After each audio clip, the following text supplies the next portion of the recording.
centimeters and meters to qualify as a geoglyph.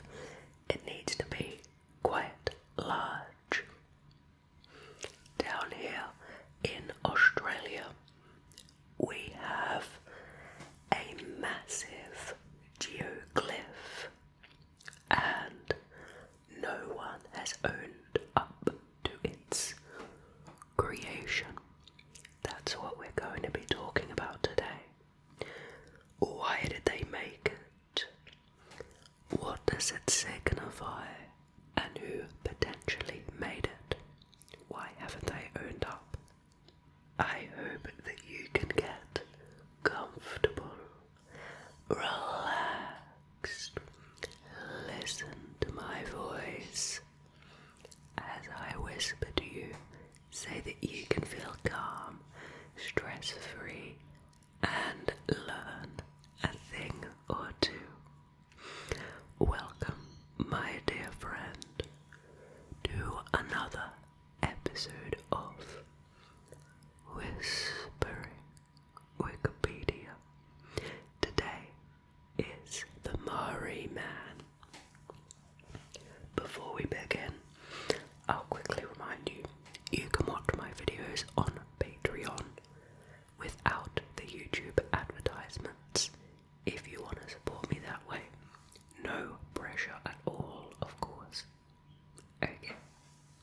The Marree Man is a modern geoglyph discovered in 1998 in outback South Australia.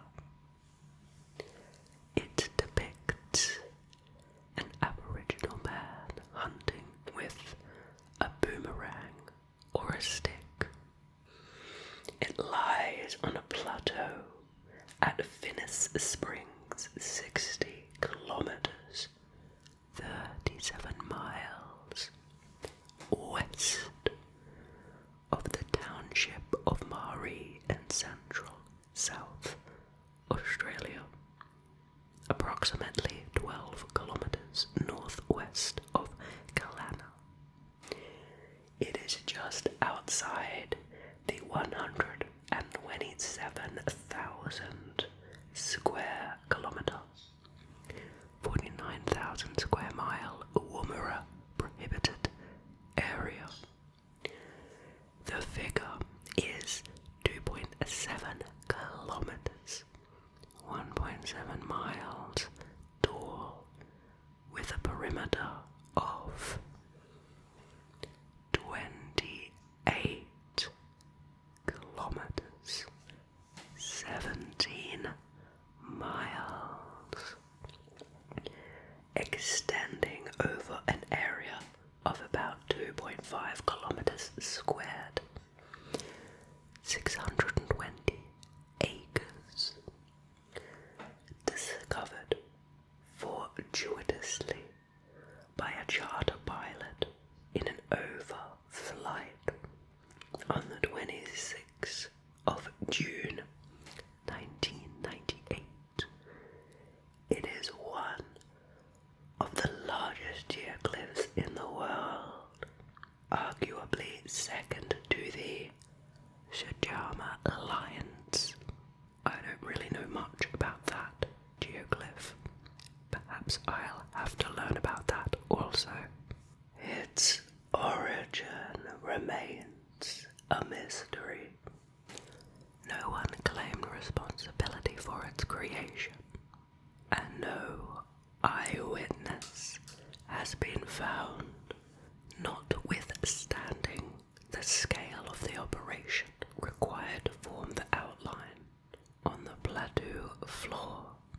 The description Stuart's giant was used in anonymous faxes sent to media as press releases in July 1998 in a reference to the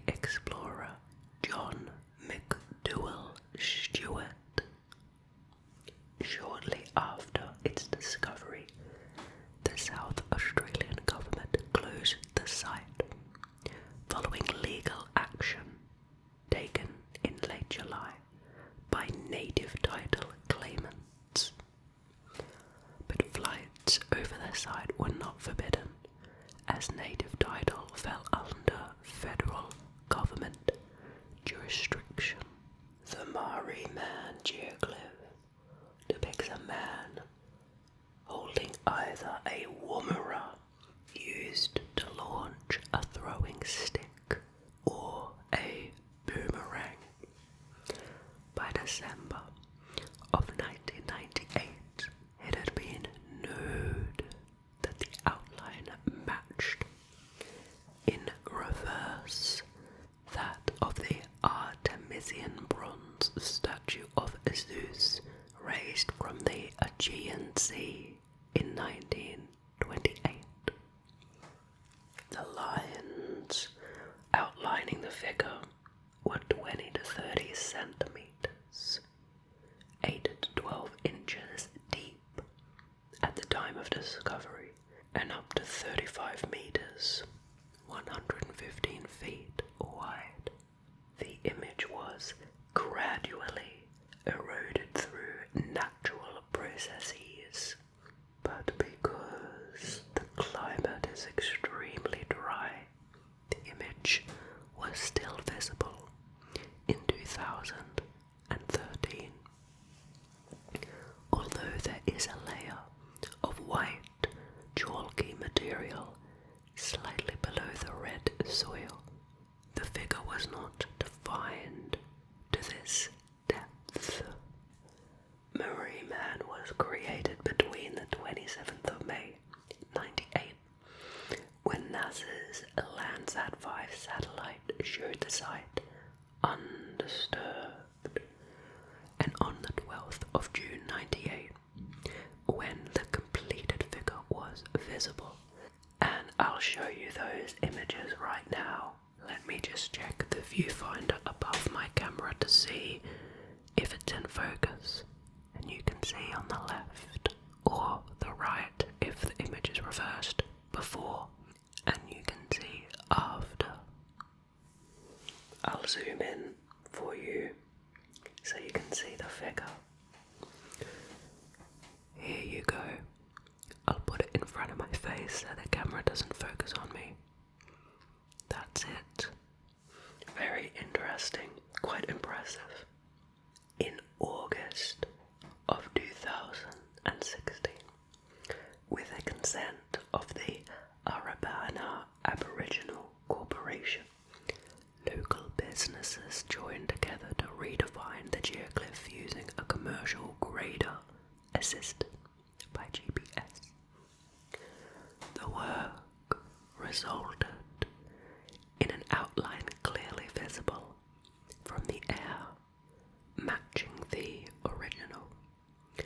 2 decades after its creation, it was speculated that the work itself could not have been created without GPS technology then in its infancy.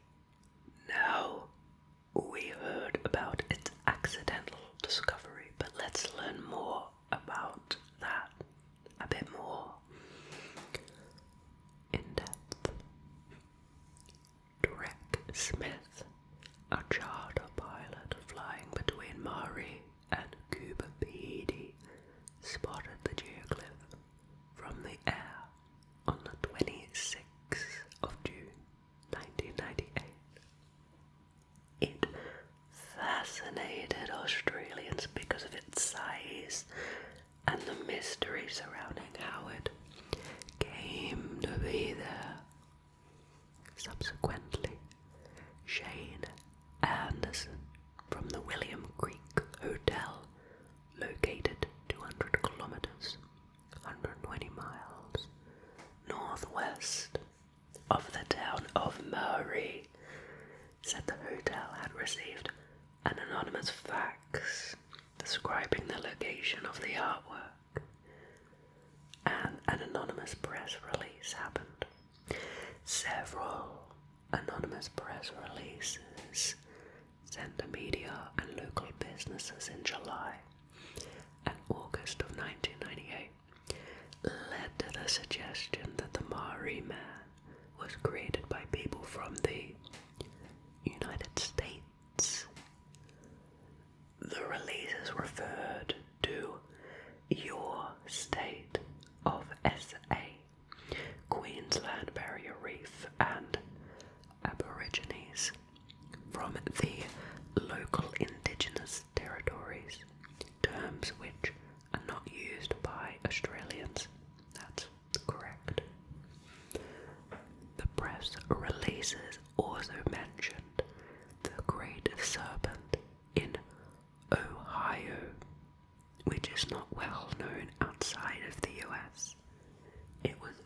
also conjectured that these features of the press releases may have been red herrings inserted to provide an illusion of American authorship.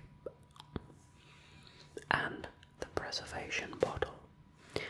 On the 16th of July 98, it was reported that a small glass jar had been found in a trough freshly dug at the site, containing a satellite photo of the Marree Man, together with a note bearing a US flag and references to the Branch Davidians and Stuart's giant,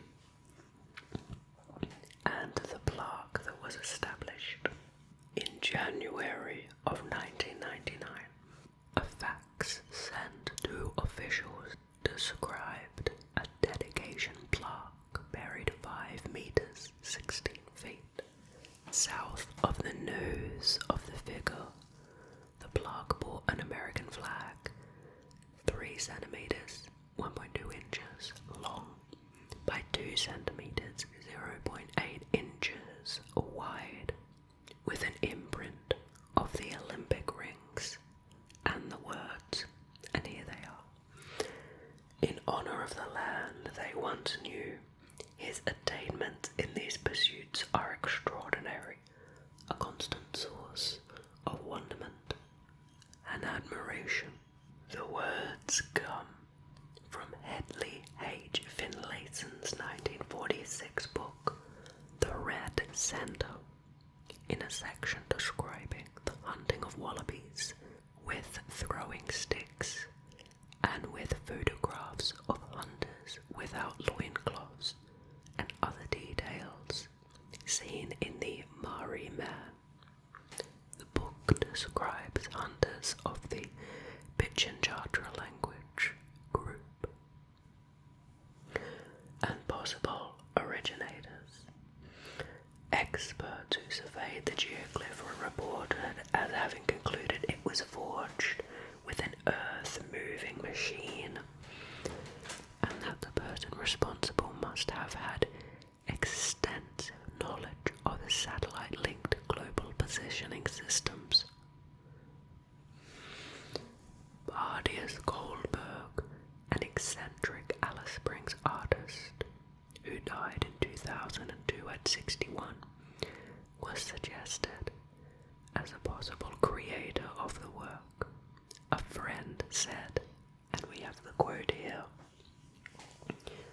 "Bardius had a good understanding of global satellite technology. He had access to earth-moving equipment, and there were suspicions he was involved from the start, but no one could prove anything. If anyone was mad enough, talented enough, and cheeky enough to do it, it was Bardius." Interestingly, in the excerpt he goes on to say that Bardius had received $10,000 around the time that the Marree Man was discovered. Bardius said he was under instructions not to discuss why he was paid. Interesting. At the time, theories abounded that the American personnel from Woomera created the figure. Others suggested that American soldiers stationed in Woomera were responsible, since the faxes used US spelling and references. But others suggested those clues could have been deliberately misleading. And what reactions do people have? Let's look into that quickly. Much of the public and media reaction to the discovery of the figure was positive. The Advertiser, the state's only daily newspaper, called the figure to be made permanent by excavating the outline down to the white chalk layer. At the time of discovery, the area was part of a federal lawsuit through the National Native Title Tribunal to determine the traditional owners.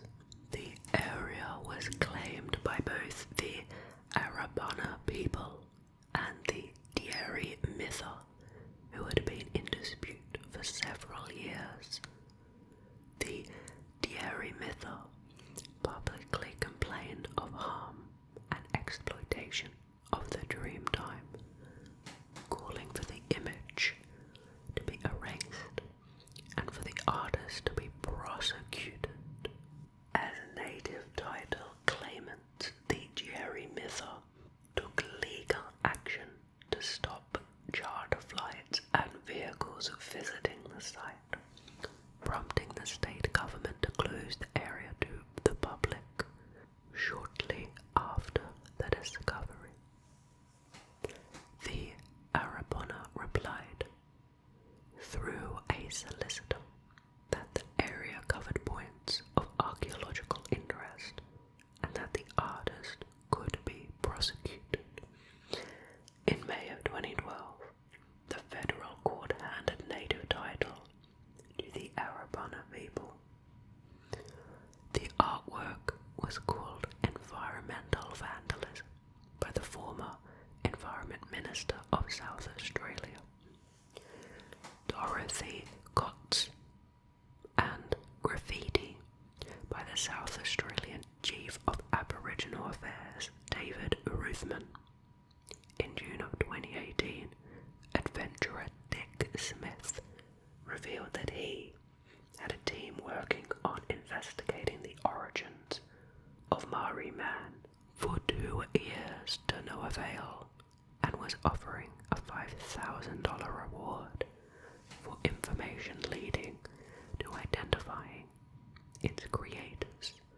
The government of South Australia subsequently stated that legal proceedings would not be initiated against the creators if they were identified. So, what do you think of that? Very interesting overall. A nice little short story, I think, for your intrigue, your interest, and relaxation.